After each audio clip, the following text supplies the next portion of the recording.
Talk about. Let's go to All Star. Let's go to All Star. Are you excited for All Star Weekend? Not really. Why?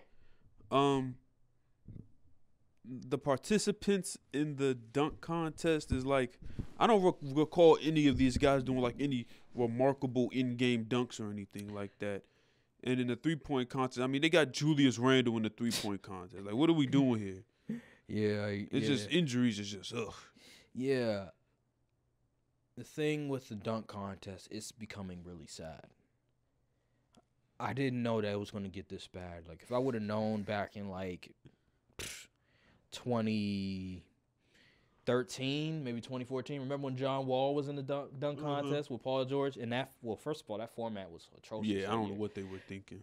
If I would have known that it would get worse than this, I would be like, wow. I would have been completely shocked because back then, even some of the stars were participating. Like Donovan Mitchell was participating one year. John Wall was participating. Paul George was participating. DeMar DeRozan was participating.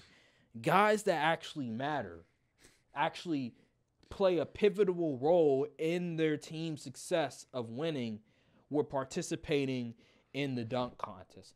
Now, it's not like that. It's just a bunch of guys that are role players, barely play. You never seen them dunk before. Like Trey Murphy. I've never seen Trey Murphy until the Rising Star game. I think it was a tomahawk dunk he did. I've never seen him pull that off in a game.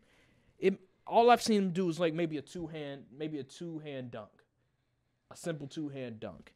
And so I'm trying to find a list right now. NBA All-Star. Give me a sec. So they have like Matt McClung, Trey Murphy, Kenyon Martin Jr., and Jericho Sims. I've never seen Jericho Sims. Yeah, Jericho Sims. Well, I think he got a little bounce to him. I've never seen Jericho Sims dunk. I've seen Kenyon Martin dunk. He can actually fly. Matt McClung, if you watch Baller's Life, if you watch Overtime, you know Matt McClung. But not a lot of people, a lot of average fans that have never seen Baller's Life, that have never seen Overtime, know who Matt McClung is. Right. Never seen him play. And then you have Trey Murphy. Again, I've never seen him pull off any crazy dunk in a game. He's more of a defender, 3-and-D guy. So these are just a bunch of guys that role players, don't get a lot of minutes, are in the G League half of the time. And I'm not impressed. I miss 2016 so much. I really do. Can we just go back to 2016 with Aaron Gordon and Zach LaVine? Like, please, NBA, please bring back those guys, please. Because this is just getting bad. First of all, it's 4 participants. Like, 4 Isn't it guys? usually like 6 or something? Yeah. It's like the NBA just wants to Nobody wants to do it no more. Why, though? I don't know why Shadon Sharp dropped out of it. Like, why? It's good for your brand too. It's not like it's only going to improve your brand, not hurt it. I don't know. Like, come on, man. Imagine you're just a role player and you win a dunk contest. You know, you could say to people, "Hey, I am a NBA slam dunk contest winner, so and so." Like, you could put that. You could eat off of that the rest of your life. Like, come on, bruh. Come on, man. Yeah, I don't know. It's unbelievable to me. And the skills competition. Like, what are we doing? I don't know. Can't we go back to individually? Exactly. Like, why are we doing these team, like, why not do the 3-on-3 tournaments instead of you going to do a skills competition? They're going to do, team Antetokounmpo, team Jazz, team this. What are we doing here? Like, this is pointless.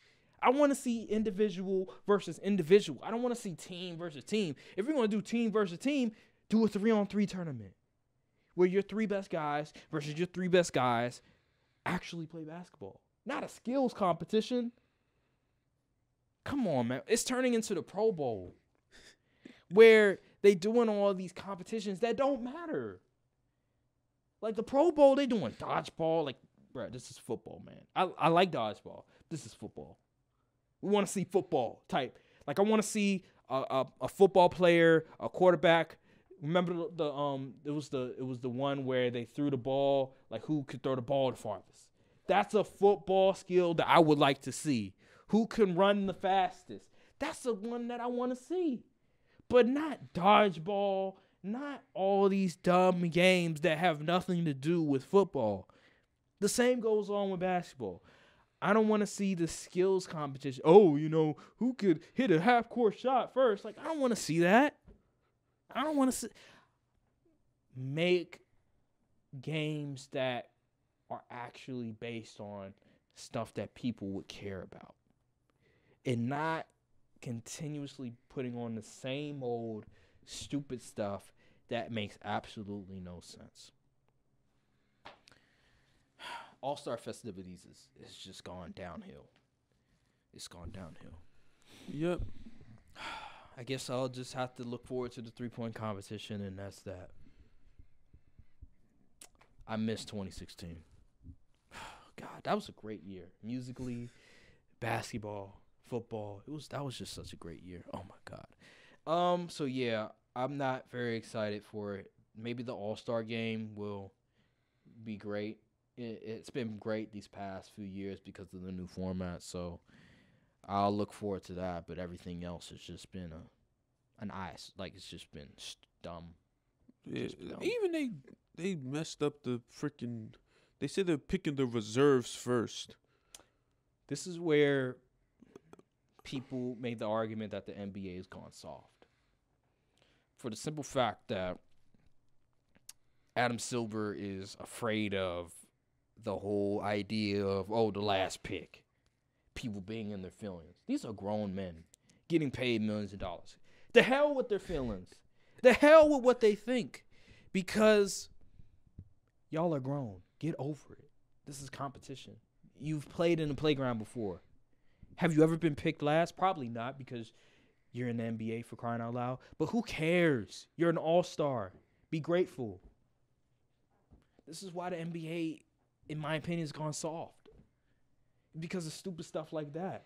But being too sensitive about how the players feel. Because when they pick the starters, it's going to be someone's going to get picked last anyway. NBA is going soft. We need. Oh my God, I miss the commissioner before Adam Silver. What's his name? David Stern. I miss David Stern. He wasn't no soft guy. He was like, this is how it goes, and we're going to do it this way. This guy, I like Adam Silver, but man, he is too soft on these players. Get it together. It's a players' league now. Get it together, and that's fine. But there's some things you just got to be like, listen, get over it. Get over it. Indubitably. Yeah. But I like the idea of them picking before the game. I like that idea, having sort of a pick-up sort of feel to it. That's dope. I mean, the Rising Star game was pretty solid. Oh, yeah. We need more mic'd up players on the court in the middle of the game, even though it's probably not FCC issue and all that, cursing and all that. But I hope the fines ain't that much for Jose, because that was good. I'd pay top dollar to see that night in and night out. They need to make that a separate league pass expansion, the uncut version. You get on-court audio and all that stuff. That would be magnificent. I'd pay however much they charge for that. The NFL does that. They have like I think each week they'll have like sound bites of like players that are mic'd up in the game. They actually do that like every week. So NBA, I would like for them to do that as well, where they just have the players mic'd up. I mean, they always done it, but they never have it like where it's a compilation, week in, week out. True. Where they have like players mic'd up for the game. Because I enjoy it, especially when you have like great players like LeBron, or maybe it's Steph, maybe it's KD, where you get to see them you get to see the thought process, how they approach the games and everything. So as a fan, I definitely love it. And Jose Alvarado was just hilarious, like especially when he he bet with Donovan Mitchell that he was going to make the game-winning shot. That was absolutely hilarious, and he did make the game-winning shot. And then also one time where he said, "Shit, I'm about to make this shot," and he made the shot. He's about to knock this, you know what, down. Yeah, that was funny. That was hilarious. So moments like that it's really great because it just adds more enjoyment to the game. Because when I was listening to the game and then the commentators were like sort of talking to him as the game was going on, I just thought that was just so great to see because you just see you get to see like how he thinks as the moment happens, and so it allows the fan to be more involved into the game, and it just adds a different element. I love it. Yeah, even the MLB, they do it during the All-Star weekend. They have mic'd up players out there in the middle of the game. Now I think you can only something like that. They actually did it in the regular season too. Yeah, I know Francisco Lindor was mic'd up playing some team. I can't remember. For something like that, you probably can only do it on like an event like that, like All-Star festivities event, because if you're doing it for a regular game where the wins and losses matter, I guarantee you the players are not going to probably like that when it comes to like having somebody talking to somebody in their ear while they're trying to focus. Right. So you could probably only get away with that in those type of circumstances. But I think when it comes to what they're doing now, just do more of it and having a compilation of it. I would really like that. So I just want a whole separate joint with no commentary. It's just on-court audio. Just put mics around the court and just I just want to hear the players, what they saying and all that. That's what I want. I don't know. See, the thing is that, well, then again, they can control what to show, what not to show. So, like, for instance, they calling a play or something, they can. I mean, it's not like the defense can't hear him call plays. Why does it matter? You said, why does it matter? Yeah. The people they're going against hear the play calls. It don't matter what we hear. But the team they play next, or maybe the team a few days later, they could watch the clip, and they'll know like, oh, I mean, they'll have film. Play. Yeah, and every play starts in a certain formation. Yeah, but then they'll know like, okay, if they call this play, it's automatically going to be this. Like, obviously, they'll see the film and they'll see that, okay, whatever this may be, whatever the play they're calling, whatever, even though they don't know what it's called, it looks like this. But now they know exactly what the play is called. So you watch the film, you know, and then you'll know if they call this, okay, we instantly. But, I mean, it's still players that know the play call, too. That's rare, though. Like, there's not many LeBron Jameses where they literally know the play call. Like, there's not many LeBron. Like, when DeMar DeRozan told that story where a player on Toronto forgot what the play was, and LeBron told him to play, that's very rare. Even DeMar DeRozan was shocked. It's very rare that a player will know the exact play call. I'm just saying. So, I don't know if you can get away with that, but I like sort of more microphones, more players, sound bites. I do like that because it gives more the fans get a chance to like see more of just the in-game action of the players and how they sort of talk and stuff.